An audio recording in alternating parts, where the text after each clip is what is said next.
সোনা কাঁদে না কি হয়েছে, ও ঘুমাই গেছে? না, ঘুমাই নাই। এই শোনো, 10 বছর পরে আমার ছেলেটা হয়েছে, তুমি জ্যোতিষীর কাছে যায় ওর কুষ্টিটা নিয়ে আসো, যাও। ঠিক কইছো, তাদের যাও। আমি যাই গে। হ্যাঁ, আমি ঘুম পাড়াই।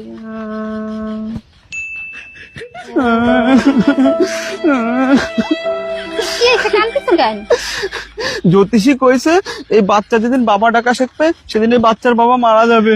হ্যাঁ, তো তুমি কাঁদতেছো কেন? মরলি তো মরবে, রতন মরবে, তোমার কি?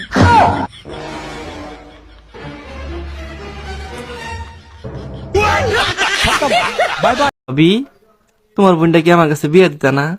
আরে শীত যায় লোক, শীত তো যাইতেছে গা ভাবি। পুরা শীত যায় লোক। তুমি যে খাচ্ছ, তুমি তো 1 সপ্তাহ পরে পরে গোসল করো, আর আমার বোন হইছে আরো বেশি খাচ্ছ, এটা তো 15 দিন পর পর গোসল করে।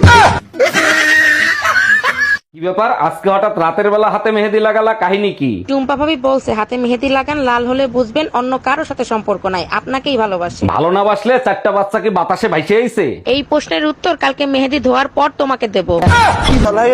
কিছু কিছু বেডা মানুষ আছে যারা কিনা নিজের ভোরে ভাবে ডাল ভাত আর অন্যের ভোরে ভাবে পোলাও। তারা হয়তো জানেই না যে অনেক পুরুষ মানুষ তাদের ভোরেও না বিরিয়ানি ভাবে।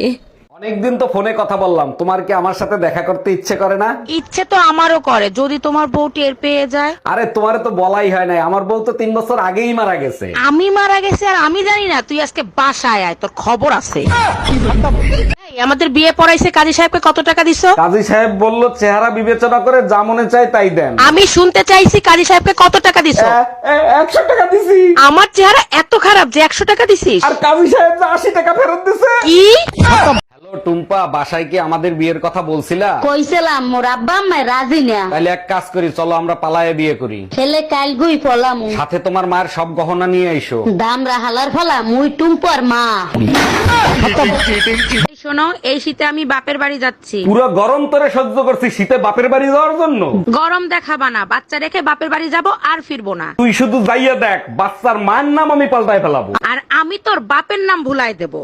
हम इसका पति है, हमको सिर्फ फांसी का सजा चाहिए। ডিনার হয়ে গেছে, এবার ভদ্রলোকের মতো মশারিটা টাঙিয়ে ঘুমিয়ে পড়ো। প্রয়োজন হলে মশার কামড় খেয়ে ম্যালেরিয়া বাঁধাবো, তবু মশারি টানাবো না। তাহলে সারা রাত বসে বসে মশা মারো আর মশার কামড় খাও। কত বড় সাহস, আমার সামনে বসে আমার বউরে কামড়ায় মশা। ভাই, আপনার সোনা দোকানদার পিটাইছে কেন? সোনার দাম শুনতে চাইছি, সাথে সাথে মারবে শুরু করে দিছে। দাম শুনলে মারবে কেন? কি হয়েছে বলেন তো? সোনার দোকানে গেছি, যাই দেখি দোকানদার নাই, আছে তার বউ। তার কাছে জিজ্ঞেস করলাম, ভাবি আপনার সোনার রেট কত? আপনার কপাল ভালো, আপনারে পুলিশে দেয় নাই।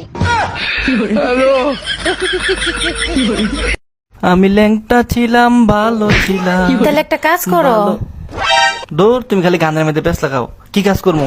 তাহলে আবার ল্যাংটা হয়ে যায়। বিয়ে করে বউ হইলাম না কাজের বেটি হইলাম তাই তো বুঝলাম না। এই শুনছো, কি করো তুমি? আমার এক গ্লাস পানি দাও তো। এই শোনো, কাজের মহিলার মতন যখন কাজই করি তাহলে তুমি প্রতি মাসে আমাকে টাকা দিবা। আচ্ছা ঠিক আছে, বেতন দেবো, কিন্তু কাজ পছন্দ না হলে কিন্তু কাজের মহিলা পাল্টাবো।